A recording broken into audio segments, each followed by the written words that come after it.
Hello everyone, मेरा नाम शगुन मेहरा है. I have secured UPSC rank 618 this year and I have cleared the exam in 2025. This was my sixth attempt and for the first time I was able to clear UPSC prelims. इसके बाद से मैं UPSC का first time लिखा था और UPSC का interview भी फर्स्ट टाइम ही दिया था. I was already in Haryana civil services this year और मैंने सर्विसेज में ट्रेनिंग के साथ साथ अपना ये एग्जाम क्वालिफाई किया है.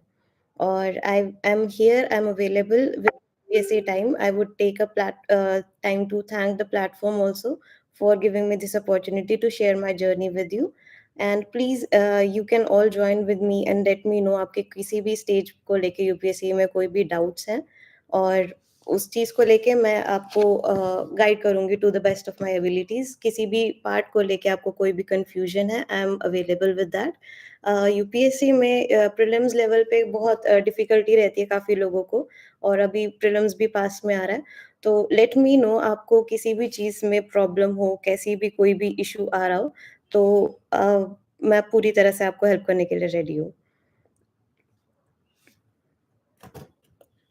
ऑल्सो प्रीलिम्स लेवल पे जो मैं अपनी स्ट्रैटेजी रही है मेरी मेंस लेवल पे जो रही है और इंटरव्यू के टाइम पे भी रही है, उसको लेके मैं थोड़ा बहुत शेयर करना चाहती हूँ कि प्रीलिम्स में एक चीज़ जो वर्क करती है वो यही होती है कि सबसे पहले हमको अपना सोर्सेज़ को बहुत मिनिमम रखना होता है और अपनी रिवीजन को मैक्सिमम रखना होता है.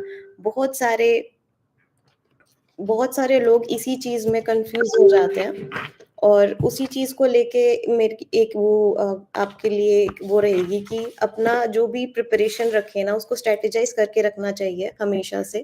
अगर ऐसे ही आप रैंडमली प्रिपेयर कर रहे हैं, तो उसके रिपरकशंस किसी ना किसी स्टेज पे मिलते हैं, जो पहले मेरे को भी मिले थे काफ़ी अटेम्प्ट्स में, तभी मुझे यहाँ तक पहुँचने में थोड़ा-सा टाइम लगा था.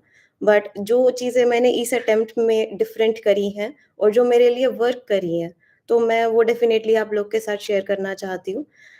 This year what I did was thank you very much.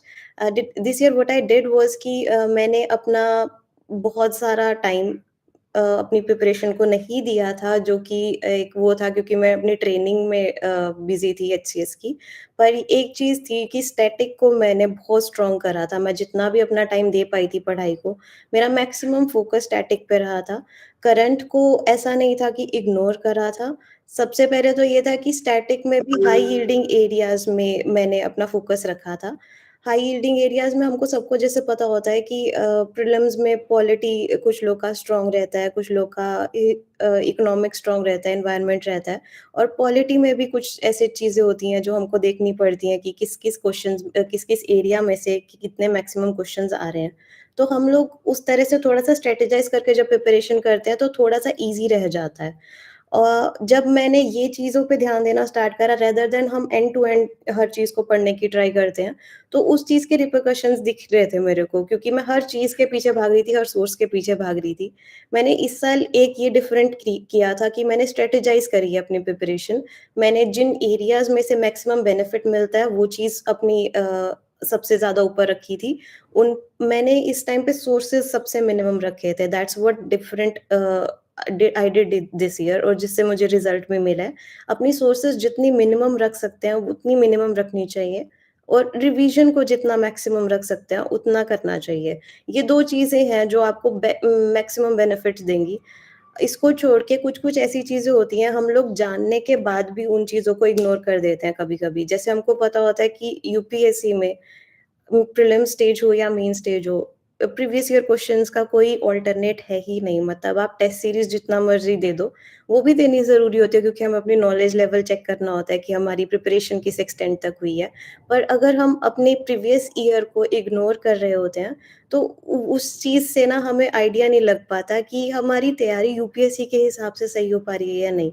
तो प्रीवियस ईयर क्वेश्चंस इस बार मैंने एंड टू एंड करे थे, पिछले 10 साल के तो करे ही थे, बहुत अच्छे से करे थे और उसको छोड़ के 10 साल से पहले भी मैं अगर 2-3 साल और कुछ उठा पाई थी, तो वो भी किया था मैंने।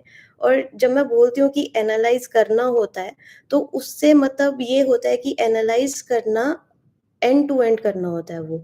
हमको बेसिकली ये चीज़ करनी है कि अपने एक-एक ऑप्शन को प्रीलिम्स लेवल पे, ये नहीं है कि जो सही ऑप्शन है सिर्फ़ उसी को, उसको छोड़ के और भी जितने भी ऑप्शंस हैं maximum I will tell you कि मतलब जो गलत ऑप्शंस भी हैं ना, उनको भी एनालाइज़ करना, हर एक चीज़ को वो करना कि क्वेश्चंस पिक उसमें से हो रहे हैं, गलत ऑप्शन है तो गलत क्यों है? फॉर एग्ज़ाम्पल एनवायरनमेंट के क्वेश्चंस होते हैं, 4 ऑप्शंस दे रखे हैं उसमें वाइल्ड लाइफ सेंचुरीज़ के या किसी नेशनल पार्क के बारे में बता रखा है। हमें सिर्फ सही वाले ऑप्शन को तो एनालाइज़ करना ही है, उसको छोड़ के हम जो गलत बाकी ऑप्शंस हैं, उनको भी अच्छे से कि उनमें से रिवर्स कौन-सी क्रॉस कर रही है, माउंटेन्स कौन से क्रॉस कर रहे हैं, सारी रेंजेज़ के बारे में।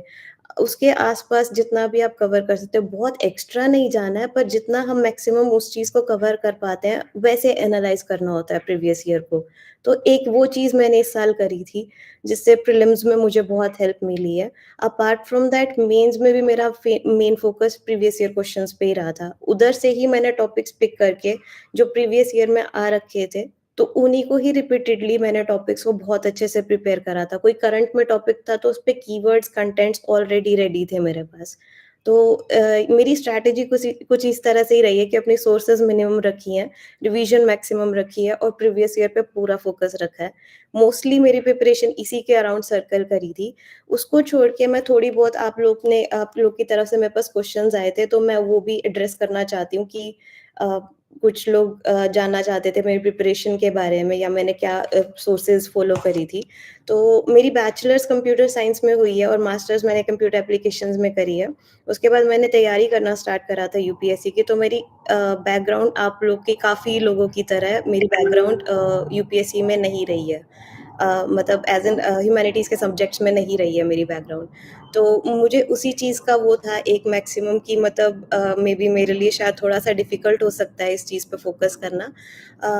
इसलिए मैंने क्या करा था कि अपनी प्रिपरेशन जब मेरी जो एक्चुअल प्रिपरेशन थी वो मेरी ग्रेजुएशन और पोस्ट ग्रेजुएशन करने के बाद ही स्टार्ट हुई थी। जो ह्यूमैनिटीज़ के सब्जेक्ट्स थे, मैंने जो स्टार्ट करी थी अपनी प्रिपरेशन मेरी जो बेसिक सोर्सेज़ रही हैं वो एनसीईआरटी रही हैं। एनसीईआरटीज़ को छोड़ के जो मैंने स्टैंडर्ड सोर्सेज़ वही मोस्टली रेफ़र करी हैं जो सभी लोग करते हैं। बुक लिस्ट की बात करें हम लोग तो बुक लिस्ट मेरी जो मैक्सिमम रही थी बुक लिस्ट में ऐसा था कि एनसीईआरटीज़ तो पढ़ी ही हैं। हमारी if we start with polity, polity में एनसीईआरटीज़ भी पढ़ी हैं, उसके बाद लक्ष्मीकांत मैंने पढ़ी थी। लक्ष्मीकांत के बाद मैंने ये ज्योग्राफी में हम देखें तो अब सिर्फ +1 +2 की एनसीईआरटीज़ करी है। उसको छोड़ के I have done nothing else. Economics में मैंने कोचिंग ली थी जहाँ से वो कोचिंग के नोट्स मैंने रेफ़र करे थे। साइंस एंड टेक का मैंने कुछ नहीं करा था बिकॉज़ आई टोल्ड यू मेरा बैकग्राउंड साइंस में रहा है, तो मैंने कुछ भी उसको रिलेटेड कुछ भी और रेफ़र नहीं करा था। अपार्ट फ्रॉम दैट हिस्ट्री के लिए मैंने एक तमिलनाडु एनसीईआरटी पढ़ी थी। तमिलनाडु एनसीईआरटीज़ के साथ क्योंकि मेरे को प्रिपरेशन करते थोड़ा टाइम हो गया था, तो अभी रिसेंट में अब 11th की न्यू एनसीईआरटीज़ बुक आ गई हैं, तो वो भी मैंने पढ़ा था, जो कि काफ़ी हेल्पफुल लगी मेरे को। एंशिएंट हिस्ट्री, मिडीवल हिस्ट्री के क्वेश्चन थोड़े से ट्रिकी रह जाते हैं, कभी-कभी हमें समझ नहीं आता कि कहाँ से कवर होने हैं वो। तो उस चीज़ को मेरे को लगता है न्यू एनसीईआरटी से थोड़ा-सा गैप बिल्ड हुआ था। आर्ट एंड कल्चर में मैंने +1 की एनसीईआरटी फ़ॉलो करी थी। +1 की एनसीईआरटी के बियॉन्ड मैंने जो नितिन सिंघानिया बुक है, एक जो सब लोग पढ़ रहे होते हैं, पर वो बहुत बड़ी और बल्की हो जाती है, तो मेबी वो एंड टू एंड नहीं प्रिपेयर हो पाए। तो उस चीज़ को थोड़ा-सा वो मेरा ये था कि मतलब एनसीईआरटी तो मैंने अच्छे से पढ़ी थी, मल्टीपल टाइम्स पढ़ी थी, रिवाइज़ करी थी। बट जो एक नितिन सिंघानिया थी, उसमें फर्स्ट चैप्टर कुछ हमारा 90 पेजेज़ समथिंग का रहता है। उसको मैंने फ़ॉलो करा था बहुत अच्छे से और उसमें से नोट्स भी बनाए थे, रिवाइज़ भी करा था और कुछ इम्पोर्टेंट जैसे डांस या पेंटिंग्स को लेके है जो हमारे चैप्टर्स, उनको फ़ॉलो करते हैं। बहुत सिलेक्टिव रीडिंग करी थी आर्ट एंड कल्चर के लिए। That is not my strongest part, तो मेबी शायद मैं उसमें ज़्यादा बता भी ना पाऊँ। पर हिस्ट्री थोड़ा-सा लिमिटेड प्रिपरेशन पे ही रही है मेरी। इसको छोड़ के जो करंट अफ़ेयर्स की सोर्सेज़ हैं, वो मंथली मैगज़ीन से कवर हो जाती है। एक तो वो है, मैं इस साल वो फ़ॉलो नहीं कर पाई थी क्योंकि मेरी ट्रेनिंग थी। उसको सब्स्टिट्यूट करने के लिए मैंने एक जो हमारी ईयर एंड कंपाइलेशंस आती हैं करंट अफ़ेयर्स की, आप किसी भी कोचिंग इंस्टीट्यूट की पिक कर सकते हैं। हमारा गोल सिर्फ़ ये होना चाहिए कि हमारी जो तैयारी है, वो होलिस्टिक हो जाए। उसको टेस्ट करने के लिए हम टेस्ट पेपर्स लगा सकते हैं। डज़न्ट मैटर आप किसी भी कोचिंग का मटेरियल फ़ॉलो कर सकते हैं। मैंने पर्सनली पीटी 365 पढ़ी थी, मंथली मैगज़ीन्स। सॉरी जो पीटी 365 ईयर एंड पे जो कंपाइलेशन आती है वो पढ़ी थी और वो भी मैंने सभी सब्जेक्ट्स की नहीं पढ़ी थी। मैंने उसको भी बहुत सेलेक्टिवली पढ़ा था एज़ इन कुछ टॉपिक्स ऐसे थे जो मुझे नहीं इम्पोर्टेंट लग रहे थे, उसमें मैंने स्किप करा था और कुछ टॉपिक्स ऐसे थे कि कुछ जैसे सब्जेक्ट्स ही जैसे मैंने आईआर की पीटी अच्छे से पढ़ी थी, साइंस एंड टेक की, इकोनॉमी की, एनवायरनमेंट की। इसको छोड़ के जो मैंने पॉलिटी की पीटी थी, वो इस तरह से पढ़ी थी कि मैं सिर्फ़ टॉपिक्स पढ़ रही थी और मैं स्टैटिक रिवाइज़ कर रही थी उसका अपनी लक्ष्मीकांत में से। तो उस तरह से अपनी थोड़ी प्रिपरेशन स्ट्रैटेजाइज़ कर सकते हैं। अपार्ट फ्रॉम दैट ये प्रीलिम्स लेवल पे हो गया। मेंस लेवल में हमारा जो सबसे इम्पोर्टेंट चीज़ होती है, वो होती है आंसर राइटिंग की प्रैक्टिस करना। I would say test paper से ज़्यादा अपनी आंसर राइटिंग की प्रैक्टिस प्रीवियस ईयर क्वेश्चन से करनी चाहिए हमें। मेरा जो तैयारी करने का तरीका था प्रीवियस ईयर क्वेश्चंस में, मैंने इस तरह से करा था कि मैं टॉपिक पिक करती थी प्रीवियस ईयर से और मैं उस टॉपिक पे अपना एक 1 पेज का नोट बना लेती थी और वो इंट्रो, बॉडी, कंक्लूजन फॉर्मेट में होता था। तो अगर फॉर एग्ज़ाम्पल हम 73rd कॉन्स्टिट्यूशन अमेंडमेंट एक्ट के बारे में पढ़ रहे हैं, उस पे क्वेश्चन आया हुआ है, तो मैं पढ़ूँगी वो सारा का सारा और उसको इंट्रो, बॉडी, कंक्लूजन फॉर्मेट में एक नोट 1 पेजर बना लूँगी और उस तरह से मेरी एक आंसर राइटिंग प्रैक्टिस भी हो जाती है क्योंकि वो इंट्रो, बॉडी, कंक्लूजन फॉर्मेट में है और टॉपिक भी होलिस्टिकली कवर हो जाता था। Now if they ask anything regarding to 73rd constitution amendment act, मैं उसी 1 पेज नोट में से उसको डील कर लूँगी। तो उस तरह से मेंस में मैंने टॉपिक्स कवर करे थे। वो भी मैंने थोड़ा देखा था कि किस तरह से क्या-क्या टॉपिक्स कवर करें और सब पास्ट ईयर पेपर्स को एनालाइज़ करके ही समझ आया था मुझे। Other thing that I did was कि मैंने टॉपर्स की आंसर कॉपीज़ बहुत रेफ़र करी थी। शक्ति दुबे मैम की लास्ट ईयर मैंने बहुत अच्छे से रेफ़र करी थी, इशिता किशोर मैम की करी थी, क्योंकि मेरे को लगा कि उनका जो राइटिंग स्टाइल है या जो कंटेंट उन्होंने लिखा हुआ है, वो मुझे रिलेटेबल लगा कि मैं उस तरह से उस लाइन्स पे आंसर रिप्रोड्यूस कर सकती हूँ। आई वुड से हर एक टॉपर को फ़ॉलो करने की ज़रूरत नहीं है, आप लोग अपना कस्टमाइज़ कर सकते हैं। जितने लोग आपके साथ मतलब जितनी टॉपर्स को आप फ़ॉलो करोगे, बहुत कन्फ्यूज़न भी हो जाती है, तो उसको थोड़ा-सा लिमिट में रखना है हमको। कोई 1-2 टॉपर्स जिनकी आंसर कॉपीज़ आपको सही बैठ रही हैं, आपको लग रहा है कि हाँ, मेरा राइटिंग स्टाइल इनसे मैच हो रहा है, आप उनसे उनके आंसर कॉपीज़ रेफ़र करो। उनकी आंसर्स पढ़ के ना हम ऐसा वो कर सकते हैं कि जो वर्ड्स, जो कीवर्ड्स उन्होंने लिखा है, फॉर एग्ज़ाम्पल पॉलिटी के केस में कोई जजमेंट लिखा है, ऐसा लग उसको अंडरलाइन करो, उसको अपने नोट्स में ऐड ऑन कर लो। इस तरह से जो आपके नोट्स हैं वो भी होलिस्टिक बनते जाते हैं क्योंकि उसमें आप एक तरह से नोट्स को ना अपना बैंक बनाना है जो मेंस के टाइम पे आप मल्टीपल टाइम रिवाइज़ करके जाओगे। तो नोट्स को मल्टीपल टाइम्स रिवाइज़ करना और उनको होलिस्टिक बनाने के लिए आप जितनी सोर्सेज़ मिनिमम ही बट जितनी आप सोर्सेज़ रेफ़र करो, सबसे पॉइंटर्स निकाल-निकाल के उसमें ऐड ऑन कर सकते हो, ताकि जो आपका आंसर है ना उसमें इवेंचुअली डेप्थ आ पाए। तो टॉपर्स की आंसर कॉपी इसलिए रेफ़र करनी है कि वहाँ से जो हम एक कीवर्ड्स निकाल सकते हैं, कभी-कभी ऐसे लगता है कि किसी ने याद करी है ये चीज़ें आंसर में डेप्थ लाने के लिए एग्ज़ाम क्लियर करा है, तो शायद हमको भी अपने आंसर्स में ऐड करनी चाहिए, ताकि हमारे आंसर्स में भी डेप्थ आए। तो उस तरह से टॉपर्स की आंसर कॉपीज़ रेफ़र करी है। मेरा optional political science and international relations है, जो कि थोड़ा-सा वास्ट सब्जेक्ट मानते हैं लोग और बहुत इसमें फ्लक्चुएशन भी रहती है कभी-कभी बट आई वुड से अगर किसी को भी इंटरेस्ट है इस सब्जेक्ट में, बैकग्राउंड है, तो it is a very good subject क्योंकि मेरा चूज़ करने का इसका मेन रीज़न ये था इवन दो ये थोड़ा-सा लेंथी रहता है सब्जेक्ट, बट मैंने चूज़ इसलिए करा था क्योंकि इसका ओवरलैप बहुत ज़्यादा है जीएस के साथ। If you study the syllabus of political science and international relations you will see कि उसमें पॉलिटी तो एज़ इट इज़ सारी की सारी कवर हो जाती है। आपकी जीएस 2 की पॉलिटी जो है आपको अलग से बहुत ज़्यादा इन डेप्थ में नहीं जाना पड़ेगा। करंट का थोड़ा बहुत आप रेफ़र कर सकते हो, पर पॉलिटी का स्टैटिक सारा आपका पोल साइंस में कवर हो जाता है। उसको छोड़ के भी जो इंडिपेंडेंस स्ट्रगल वाला पार्ट है, उसके भी कुछ-कुछ एक पोर्शन्स वहाँ पे आ जाते हैं। पेजेंट मूवमेंट्स का हो गया, ये सब चीज़ें आ जाती हैं। तो जीएस के साथ जो ओवरलैप था, आईआर वाला पोर्शन हमारा अगर हम पोल साइंस में तैयार कर रहे हैं, तो जीएस में उसको अलग से तैयार करने की बहुत ज़रूरत नहीं पड़ी थी। अ, जो हम डिफरेंट करते थे जीएस के आंसर्स में और पोल साइंस के आंसर में डिफरेंस जो हमारा ये होता था कि हम पोल साइंस में थोड़े से थिंकर्स ऐड कर लेते थे या फिर पॉलिटी जो पॉलिटिकल साइंस कोर होता है, आइडियोलॉजीज़ के साथ, थिंकर्स के साथ इंटरलिंकेजेस कर लेते थे अपने आंसर में। वो चीज़ हमें जीएस के आंसर्स में करने की ज़रूरत नहीं पड़ती, पर जो कंटेंट है, जो बेस है, वो हमारा सेम रहता था। तो उस तरह से मुझे रियलाइज़ हुआ कि political science is a good subject to go for even though background नहीं था मेरा then to I went for it and I have scored 278 marks, 136 in paper 1 and 142 in paper 2। तो अगर किसी को पॉलिटिकल साइंस में भी डाउट है we can discuss about that also and I will just start taking your doubts now. आपको जो भी किसी भी पार्ट में, क्योंकि प्रीलिम्स इज़ आल्सो अप्रोचिंग, तो मैं आपके जो भी क्वेश्चंस हैं उससे रिलेटेड मैं आपसे आप मेरे से पूछ सकते हो, आपको किसी भी पार्ट पे कोई भी डाउट आ रहा है तो I will be happy to address them. How to understand syllabus. Syllabus को अंडरस्टैंड, देखो आपको ये जानना है सबसे पहले तो आपको सब्जेक्ट्स कौन-कौन से कवर करने हैं। और अगर कोई भी नया है इस तैयारी में तो start with the basics. NCERTs हैं, आपको 6 टू 12 की एनसीईआरटीज़, अगर अभी आपने प्रिपरेशन स्टार्ट नहीं करी अच्छे से, तो 6 टू 12 की एनसीईआरटीज़ पकड़ो। ज्योग्राफी, हिस्ट्री, पॉलिटी ये चीज़ें पढ़ो और समझ आएगा उसके बाद। और एक तो ये है, और एंकर की तरह आप क्या यूज़ कर सकते हो, प्रीवियस ईयर क्वेश्चंस को। जब आप पढ़ रहे होगे ना तो एक बार स्किम थ्रू प्रीवियस ईयर की जो क्वेश्चंस की कंपाइलेशंस होती हैं, बहुत बुक्स होती हैं। आप उसको टेबल पे रखो और पढ़ते हुए एक बार गो थ्रू कि अच्छा मैं ज्योग्राफी पढ़ रहा हूँ आज या पढ़ रही हूँ, तो मैं इसमें ज्योग्राफी में किस तरह से क्वेश्चंस पूछे हुए हैं, तो I will just go through it. वो क्वेश्चंस देखने के बाद जब आप बुक पढ़ना स्टार्ट करते हो तो आपकी जो तैयारी होती है थोड़ी-सी डायरेक्टेड रहती है। आपकी पढ़ाई जो है थोड़ी-सी डायरेक्टेड रहती है, तो उस तरह से आप बिगिन कर सकते हो and you can eventually skip to, मतलब एनसीईआरटीज़ कवर करने के बाद यू कैन गो टू जो भी रेफरेंस बुक होती है हमारी, जैसे पॉलिटी के लिए लक्ष्मीकांत, मॉडर्न हिस्ट्री के लिए स्पेक्ट्रम, स्टार्ट वहाँ से कर सकते हो। अम next is like how should one prepare for internal security and what resources should be made। Internal security के लिए मैंने विजन की मैगज़ीन फ़ॉलो करी थी, वैल्यू एडेड मटेरियल था और उससे मैंने शॉर्ट नोट्स बनाए थे। Short notes again I will tell you, जो भी आपके नोट्स होंगे ना मेंस के पर्सपेक्टिव से, ये चीज़ मुझे डेफ़िनेटली बहुत हेल्प करी है।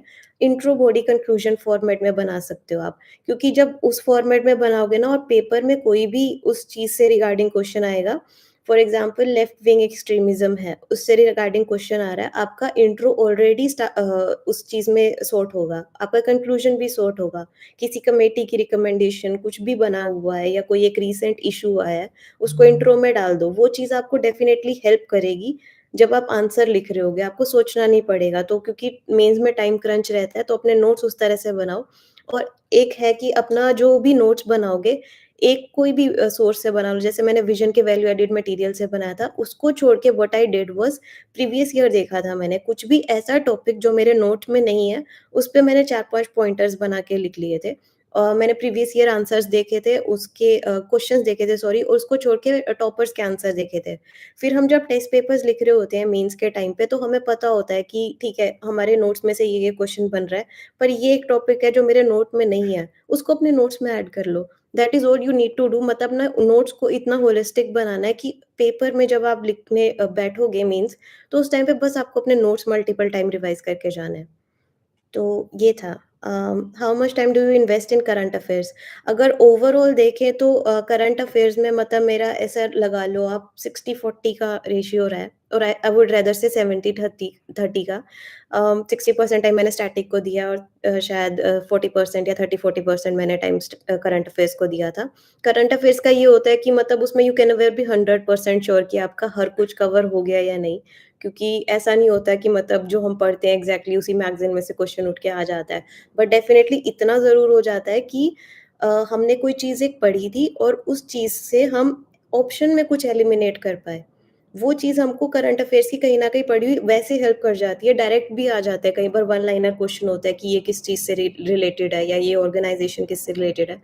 तो थोड़ा बहुत हम गेस वर्क कर पाते हैं। पर ये था कि मतलब अगर आप स्टैटिक की कॉस्ट पे करंट अफेयर्स कर रहे हो then that should not be the case.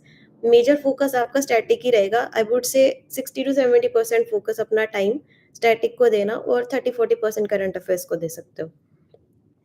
um, next is initial stage of prepare I am having problem in choosing optional.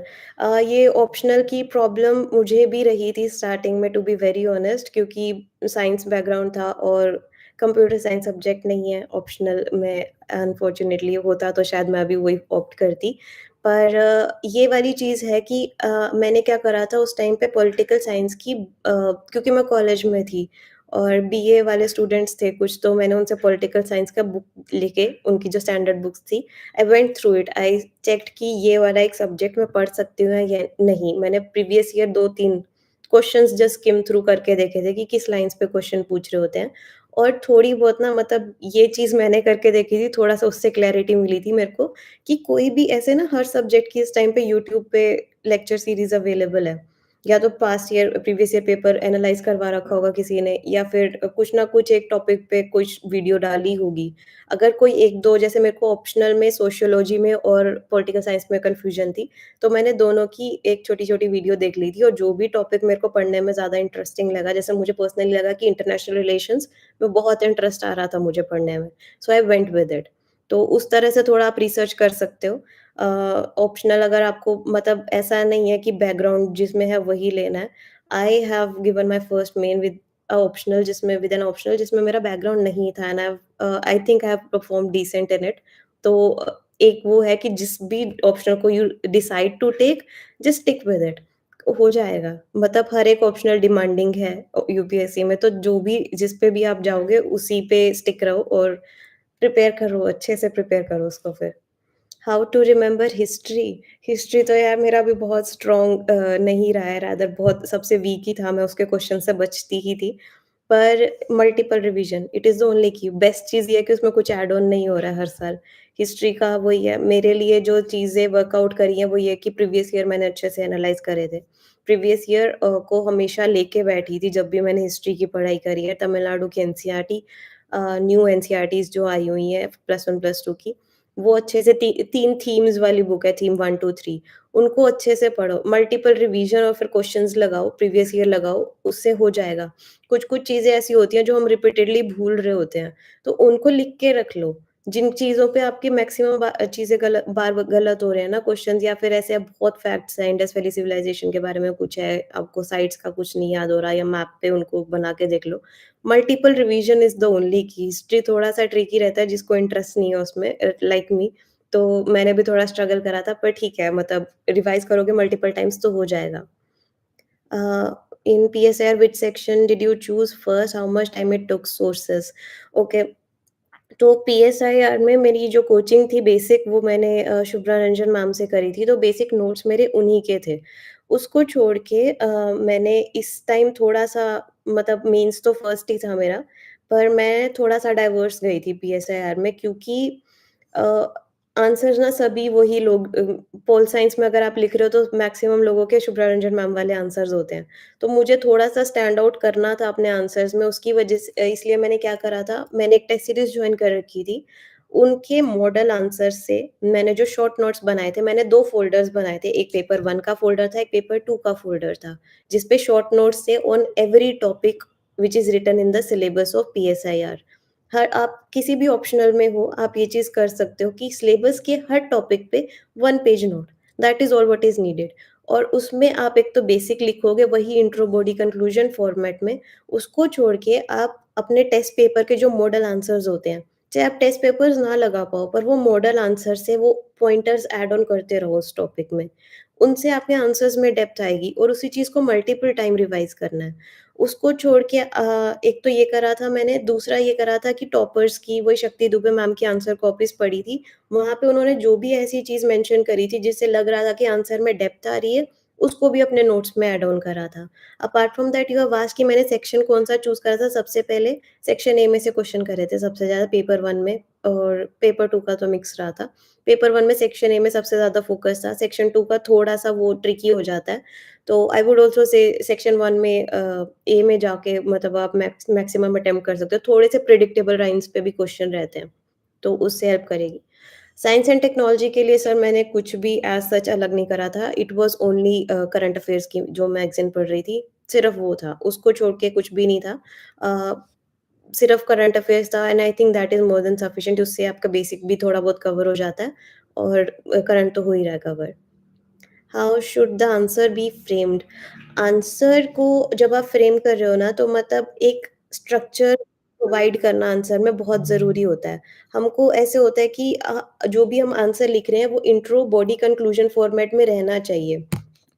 Like introduction जो हमारी है, वो एक हुक की तरह काम करती है। आप उसको जितना अच्छा हुक में यूज़ कर सकते हो, इंट्रो में जितनी रेलेवेंट चीज़ डाल सकते हो, कोई भी आपकी कमेटी की रिकमेंडेशन है, फाइनेंस कमीशन की रिकमेंडेशन है या कुछ भी, कोई रीसेंट अर्थक्वेक का अगर क्वेश्चन आया हुआ है, तो अर्थक्वेक से regarding rather than putting the definition of earthquake, आप कोई रीसेंट में जो भी है कि यहाँ पे ये एक रिसेंटली हुआ है और उसकी वजह से फिर आप फर्दर अपना आंसर उस पे फ्रेम कर सकते हो। तो जो बॉडी होती है वो तो सबको पता है, डिमांड ऑफ द क्वेश्चन पे ही सारे लिख रहे होते हैं। अब अर्थक्वेक पे क्वेश्चन है, सब अर्थक्वेक के बारे में लिखेंगे। पर जो आंसर में थोड़ी-सी वो है ना, स्ट्रक्चर प्रॉपर कैसे है, वो ये है कि इंट्रो और कंक्लूजन, जितना इंट्रो इम्पोर्टेंट है, कंक्लूजन भी उतना इम्पोर्टेंट है। तो वो चीज़ आपकी ना जब आप नोट्स बिल्ड कर रहे होगे अपने मेंस के, तब आ जाएगी। और बाकी जो भी लूप होल्स होंगे, जो भी गैप्स होंगे, जब आप टेस्ट पेपर्स लिखोगे, आई एम नॉट सेइंग कि कोई कोचिंग जॉइन करने की ज़रूरत है। आप अपने पीयर्स से भी अपने जो भी आपके फ्रेंड्स साथ में प्रिपेयर कर रहे हैं, किसी का क्लियर हो चुका है, किसी भी टॉपर से भी अगर कोई अवेलेबल हो, आप एनालाइज़ करा सकते हो कि मैं सही लाइन्स पे वो कर रहा हूँ, आंसर्स लिख रहा हूँ या नहीं। Um, next is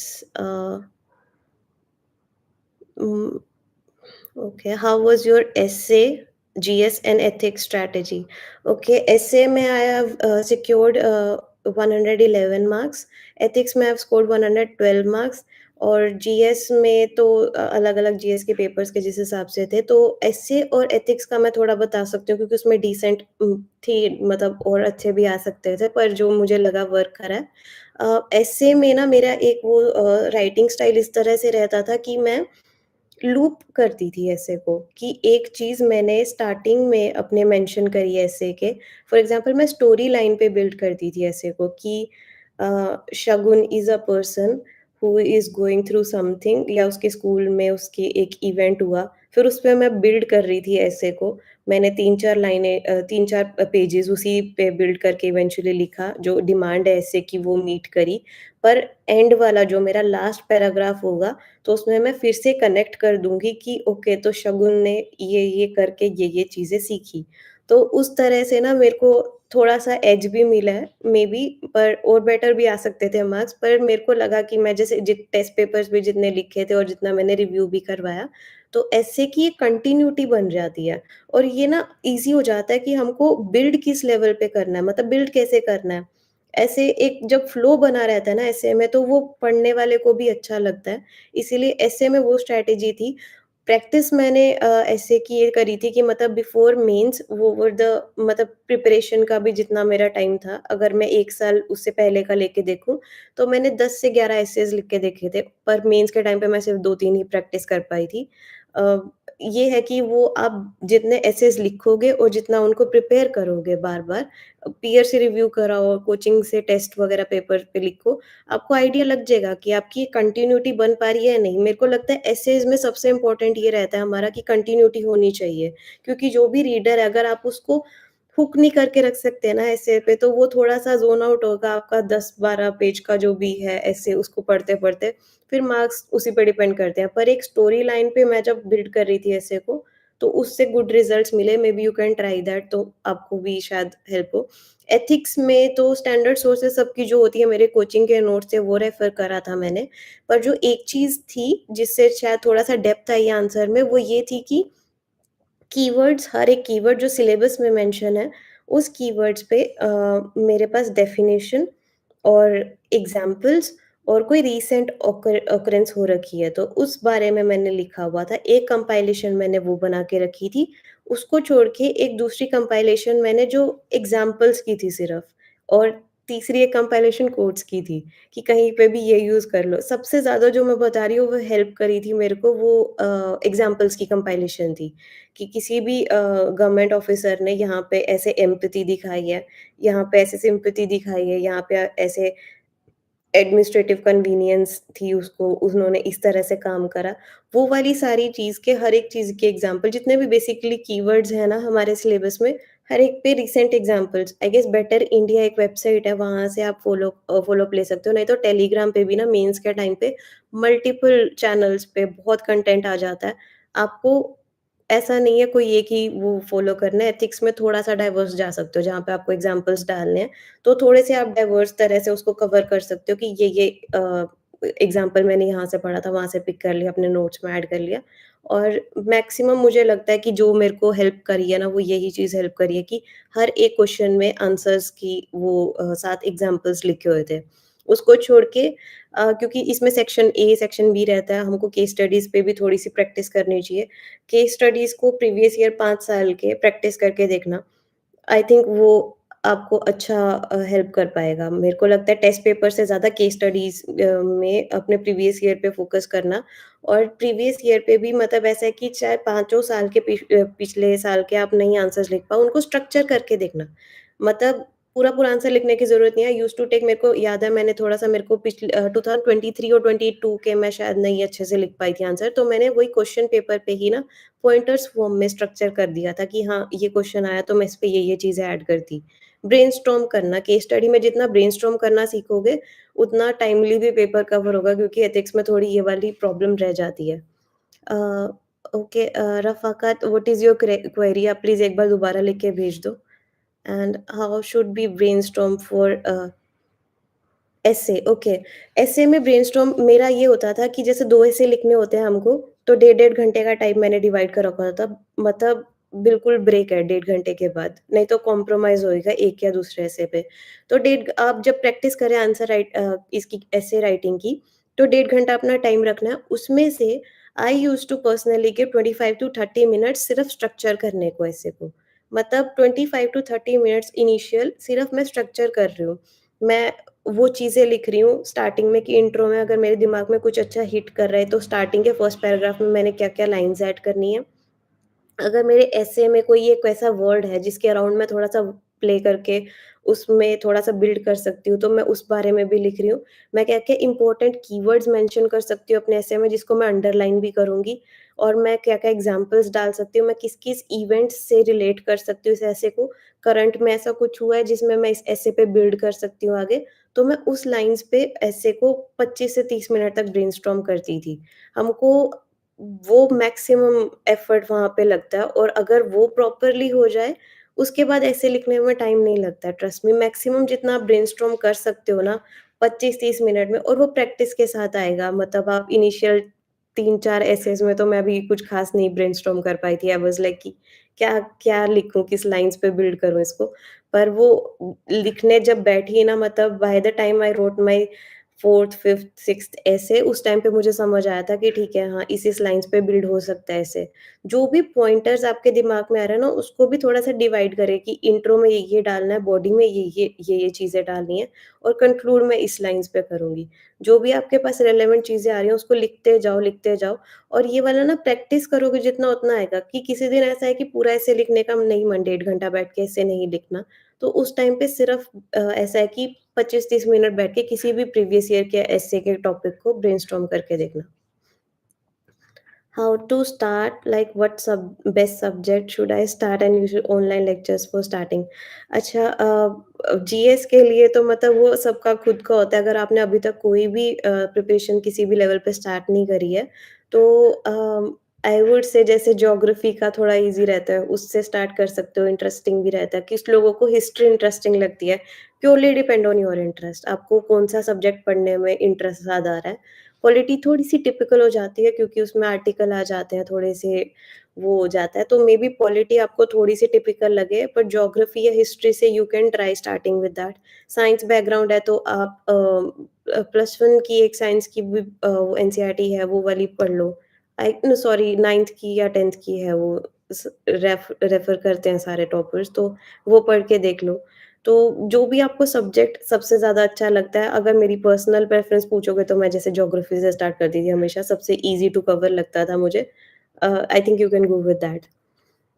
which book for environment environment के लिए आई नो अ, आज के टाइम पे बहुत सारे लोग पीएमएफ-आईएएस रेफ़र करते हैं। मुझे भी ऐसे था कि फोमो होने लग गया था इवेंचुअली कि मैं शंकर आईएएस पढ़ रही थी पिछले काफ़ी साल से। तो मुझे था कि इस साल शायद मैं पीएमएफ-आईएएस पढूँ, मैंने बुक परचेज़ भी कर ली थी, but still I stick with Shankar IAS मुझे लगता है वो बेस्ट बुक मुझे लगी एनवायरनमेंट में। पीएमएफ-आईएएस में श्योरली ऐसी काफ़ी चीज़ें हैं जो शंकर आईएएस में नहीं रेफ़र कर रखी। अगर आप लेटेस्ट पीएमएफ-आईएएस ऐसा है जो भी सोर्स पिक करोगे स्टिक विथ दैट। अगर पीएमएफ-आईएएस पढ़ रहे हो तो उसके बियॉन्ड जाने की ज़रूरत नहीं है, वो तो बहुत होलिस्टिक बुक है।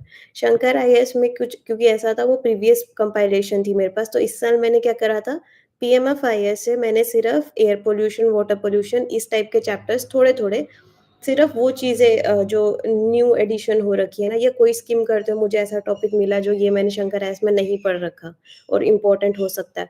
बहुत सेलेक्टिव रीडिंग करी थी पीएमएफ-आईएएस से पर बेसिक सोर्स जो मेरी रही थी जिसकी मल्टीपल रिवीजन भी हुई थी that was sorry Shankar IAS along with जो भी हम करंट अफेयर्स का मटीरियल रेफर करते हैं। How to start preparation along with college as second year student okay तो अगर बिल्कुल अभी स्टार्ट नहीं करा है बिल्कुल बेसिक पे रहना है तो start with 6 to 12th NCERTs I have also been receiving a lot of doubts आपके साथ के जैसे बहुत लोग हैं कॉलेज लेवल से अब आजकल सभी को प्रिपेयर करना स्टार्ट कुछ लोग तो स्कूल से कर लेते हैं तो ऐसा कुछ ऐसा है कि मतलब स्टार्ट हमेशा बेसिक स्टैंडर्ड सोर्सेज जो एनसीईआरटीज है उसको पढ़ो फर्स्ट जो रीडिंग होगी वो तो एक जेनेरिक उससे होनी चाहिए आपकी कि आप उसको अंडरस्टैंड कर रहे हो। जो भी एनसीईआरटी है उसको समझने की कोशिश कर रहे हो, don't try to learn anything. उससे लर्न करने का कुछ भी नहीं है, जो फर्स्ट रीडिंग होगी just try to understand as much as you can. Subject की जितनी अंडरस्टैंडिंग हो रही है ना वो बेस्ट होना चाहिए। सेकंड जो आपकी विज़न होगी उसमें से मैं बोल सकती हूँ अगर if you can manage time तो जैसे एनसीईआरटी बहुत पतली-सी बुक होती है।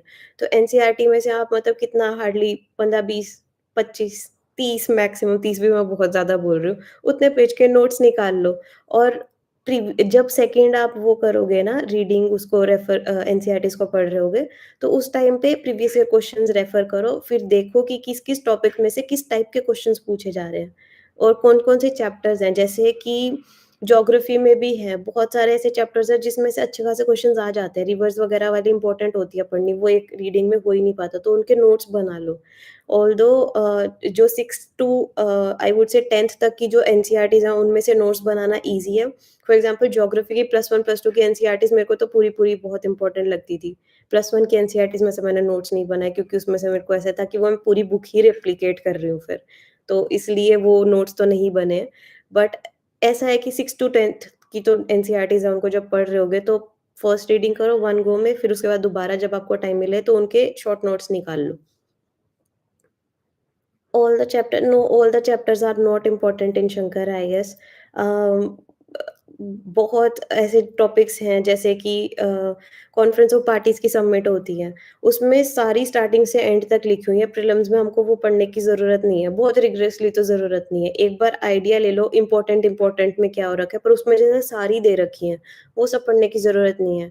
और एक जैसे एनिमल स्पीशीज़ के बारे में, प्लांट स्पीशीज़ के बारे में उसमें बहुत बड़े-बड़े वो टेबल्स बना रखे हैं। वो सब के गो थ्रू मैंने तो नहीं करा था क्योंकि हम एज़ इट इज़ वो रिसेंट में करंट अफेयर्स वाली बुकलेट्स में पढ़ रहे हैं चीज़ें। तो रेप्लिकेट नहीं करना, एक चीज़ को एक ही जगह से पढ़ेंगे और वहीं से रिवाइज़ करेंगे। मैंने फिर वो स्पीशीज़ वाला पूरा का पूरा अपनी शंकराय से छोड़ रखा था, वो मैंने करंट अफेयर्स से कवर करा था। उस तरह से आप बहुत सारी चीज़ें छोड़ सकते हो। You can connect with me may be मैं आपको बता दूँ कि मैंने कौन-कौन सी चीज़ें एक मेरे को लगता है एग्रीकल्चर वाला चैप्टर भी है, जैसे शंकर आईएएस में वो प्रीलिम्स के पॉइंट ऑफ व्यू से नहीं इम्पोर्टेंट, वो भी मैंने छोड़ दिया था। तो उसकी तरह से सिलेक्टिव रीडिंग करनी है बुक्स की। ये हर जीएस के सब्जेक्ट में है कि सिर्फ़ सिलेक्टिव रीडिंग ही करनी है। आर्ट एंड कल्चर को कैसे प्रिपेयर करना है? आर्ट एंड कल्चर के लिए मैंने एक तो एनसीईआरटी जो हमारी प्लस 1 की है फाइन आर्ट्स की बुक, उसको तो अच्छे से करा ही था। मतलब उसमें उसको कर पढ़ा भी था, उसमें से नोट्स भी बनाए थे। उसको ही मल्टीपल टाइम रिवाइज़ करा था। जो नितिन सिंघानिया है, उससे मेरे को पर्सनली ज़्यादा आउटपुट नहीं मिला है। फर्स्ट चैप्टर तो उसका मैंने पढ़ा था, उसके नोट्स भी बनाए थे, जो 90 पेजेज़ समथिंग का है चैप्टर। वो वाला करा था अच्छे से, उसको छोड़ के जो डांसेज़ वाला चैप्टर है, पेंटिंग वाला है, वो 1-2 बार मैंने पढ़ लिया था पर मुझे ज़्यादा आउटपुट नहीं मिला उसका। तो सिलेक्टिव रीडिंग नितिन सिंघानिया की कर सकते हो, पर एक फाइन आर्ट्स की बुक है, वो तो कर ही लो अच्छे से। थोड़ा-सा ट्रिकी रह जाता है प्रीलिम्स में इसका ना आर्ट एंड कल्चर का, कभी-कभी कहीं से क्वेश्चन आ जाते हैं जिनका नहीं पता होता। पर ठीक है, मतलब अपनी तरफ से बेसिक प्रिपरेशन तो रखनी चाहिए। उसको छोड़ के आई वुड से जो आपके स्ट्रॉन्ग सब्जेक्ट्स हैं, जैसे मुझे लगता था मेरे मैक्सिमम क्वेश्चन पॉलिटी एनवायरनमेंट और साइंस एंड टेक के ठीक होते थे, आईआर के भी ठीक हो जाते थे। तो मैं मैक्सिमम उन्हीं टॉपिक्स को टच करती थी और अगर ऐसा था कि नंबर ऑफ अटेम्प्टेड क्वेश्चंस कम रह जाते थे, तो फिर मैं ये आर्ट एंड कल्चर वाले पे जाती थी, otherwise I used to stay थोड़ा दूर ही रहती थी मैं इन क्वेश्चन से। Uh, first attempt I don't know which exam to choose, I can't decide eventually I okay, first attempt है तो इतना स्ट्रेस मत लो। अपनी बेसिक तैयारी जो है बेसिस जो हमारी बेसिक बुक्स हैं एनसीईआरटी का स्टैटिक वाला पार्ट है और जो उसको छोड़ के भी स्टैंड रेफरेंस बुक्स हैं, उनको मल्टीपल टाइम रिवाइज़ करो। करंट अफेयर्स की एक कंपाइलेशन पढ़ लो उनको भी रिवाइज़ करो 1-2 बार जितनी बार आप कर सकते हो और प्रीवियस ईयर अच्छे से करके जाओ।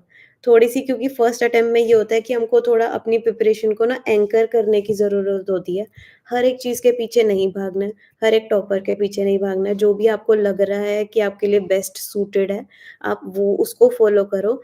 अपनी रिसोर्सेज़ मिनिमम रखो और मल्टीपल रिविज़न्स रखो, that will help you. Structure of your answers that you think was applicable and different than others. GS में if you are asking answer का स्ट्रक्चर जीएस और ऑप्शनल में क्योंकि अलग-अलग थोड़ा रहता है।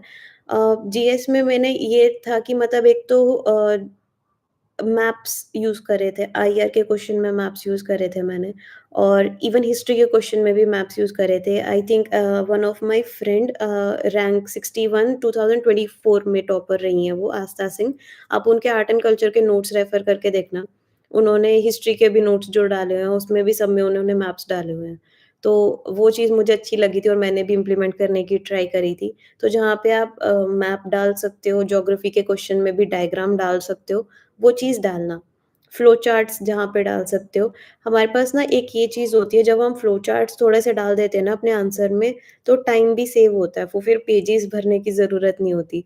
तो वो चीज़ ज़रूर करना, जहाँ पे भी डिफरेंस के बारे में लिखा हुआ है थोड़ा बहुत भी, तो make a line divide your page into half वहाँ पे डिफरेंट फॉर्मेट में लिखो क्योंकि फिर वो थोड़ा आंसर लिखना ईज़ी हो जाता है, टाइमली कवर भी हो जाता है, टाइम बच जाता है। तो आंसर्स में डिफरेंट मैंने मतलब आई वुड से ऐसा कुछ अलग ट्रिक यूज़ नहीं करी थी, सब लोग कर ही रहे होते हैं ये सब चीज़ें। डायग्राम्स डाले, डिफरेंस वाले वो फॉर्मेट में आंसर लिखे और ये फ्लो चार्ट्स यूज़ करे थे मैंने। मैं एक्चुअली मतलब मेरे को लगता है जितनी जगह जीएस में मैं पॉइंटर्स यूज़ कर पाई थी, मोस्टली पॉइंटर्स में लिखे थे और सब टॉपिक्स की मतलब जैसे हमने इंट्रो लिख दिया, उसके बाद हमने जो भी क्वेश्चन है उसके बारे में लिखा, सब हेडिंग्स डालो। If you can if it is relevant to the question necessary लग रही है, डू नॉट स्किप इट। जितना भी आप जो आपका एग्ज़ामिनर जो भी आपका पेपर चेक करेगा ना, चेकर के हिसाब से आप जितना भी कन्वीनिएंट आंसर बना सकते हो, उसको बनाना क्योंकि जितनी आप ईज़ डाल सकते हो ना आंसर में कि हाँ, ठीक है, जो तुमने पूछा है मैंने एज़ इट इज़ वो लिखा है, उसको सब टॉपिक में डाल सकते हो। तो do that, that will definitely give you good marks.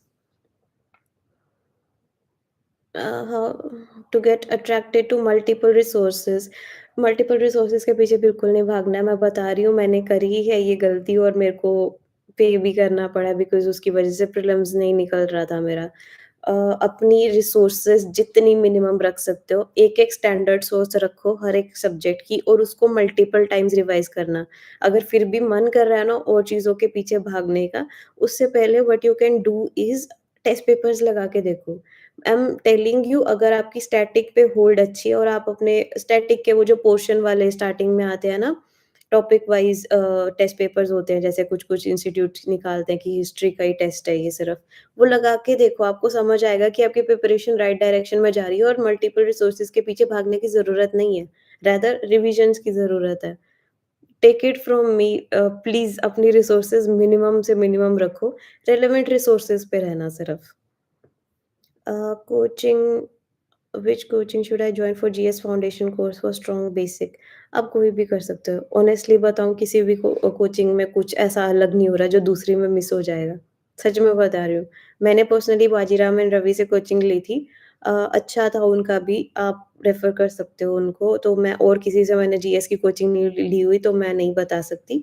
पर ये चीज़ है कि मतलब किसी भी एक इंस्टीट्यूट की ले लो, ज़रूरी नहीं है कहीं से भी ले सकते हो, ऑनलाइन भी ले सकते हो, ऑफ़लाइन भी ले सकते हो। आपका मेन जो प्रिपरेशन है ना, जो आपको हेल्प करेगी, वो आपकी सेल्फ स्टडी हेल्प करेगी। कोई भी कोचिंग की नोट्स ऐसा नहीं है कि वहाँ से डायरेक्ट डायरेक्ट क्वेश्चन्स उठ के आ रहे हैं। आपकी सेल्फ स्टडी से ही एग्ज़ाम निकलेगा ये और उसका कोई भी अल्टरनेट है नहीं। Any suggestion for improving formal language in answer writing? Formal language का I don't understand what exactly you are saying, पर मेरे को ऐसा जो है कि मतलब आंसर्स ना आप टॉपर्स की भी आंसर कॉपीज़ उठा के देखो तो बहुत जेनेरिक रहती हैं। ऐसा नहीं होता कि बहुत ही ऐसे फैक्ट्स फैक्ट्स डाले होते हैं। एक वो चीज़ हमें बस दिखानी है कि जो क्वेश्चन में पूछा हुआ है, वो चीज़ हमें समझ आ रही है। Demand of the question meet कर रहे हो आप, चाहे आप वो पर्टिकुलर कीवर्ड्स यूज़ कर पाओ या ना कर पाओ, क्योंकि कई बार ऐसे होता है कि हमारे दिमाग में नहीं आते किसी क्वेश्चन को लेके keyword. It is completely okay. Toppers के आंसर कॉपीज़ देखना, आपको वहाँ से आइडिया लगेगा। मुझे पर्सनली शक्ति दुबे मैम की बहुत अच्छी लगती थी, तो मैंने उनके रेफ़र करे थे। अवेलेबल हैं, पॉलिटिकल साइंस इंटरनेशनल रिलेशंस के लिए भी उनके आंसर्स अवेलेबल है, इशिता किशोर मैम के। आप किसी भी टॉपर की आंसर कॉपीज़ पिक करके देख लेना, बहुत टिपिकल नहीं जा रहे होते वो। पिछले साल 2024 में जैसे एक और फ्रेंड है मेरी, all India rank 53 Shivani Panchal, उनकी आंसर कॉपीज़ उन्होंने अपने टेलीग्राम चैनल पे अपलोड कर रखी हैं, you can go through that. उनके आंसर्स भी आपको देख के लगेगा कि हाँ, ये बहुत अच्छे से डिमांड ऑफ द क्वेश्चन भी मीट कर रहे हैं और बहुत टिपिकल भी नहीं जाना पड़ा हमें, तो उस तरह से हो जाएगा। Can I prepare from BTech? हाँ, डेफिनिटली यू कैन। कुछ भी कर रहे हो, अपना बेसिक अपना स्टार्ट कर सकते हो, एनसीईआरटीज़ कर रहे हो, स्टार्टिंग से start with NCERTs, eventually you can build up on that. What are the principles of demand of the question parameters? For example जैसे मैं बता रही थी पहले कि I will take another example, जैसे एक पीआईएल का क्वेश्चन आया हुआ था, पॉलिटी में ही आया हुआ था, तो उसमें मेरे को पता होना चाहिए कि पीआईएल क्या होता है। उसके छोड़ के एक किसी कमिटी ने रिकमेंडेशन दे रखी है या नहीं उस बारे में, या और कोई रीसेंट इवेंट हुआ है उससे रिलेटेड, वो सब के बारे में मैं अगर लिख पा रही हूँ, तो मैं demand of the question meet कर रही हूँ।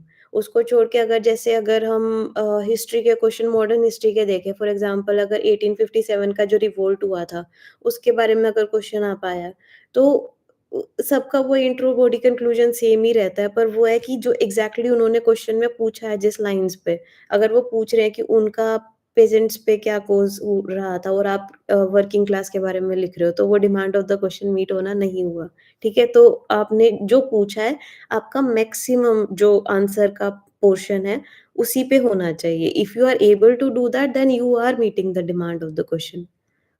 लेक्चर्स ऑन यूट्यूब वीडियोज़ और note like polity, geography, current affair videos.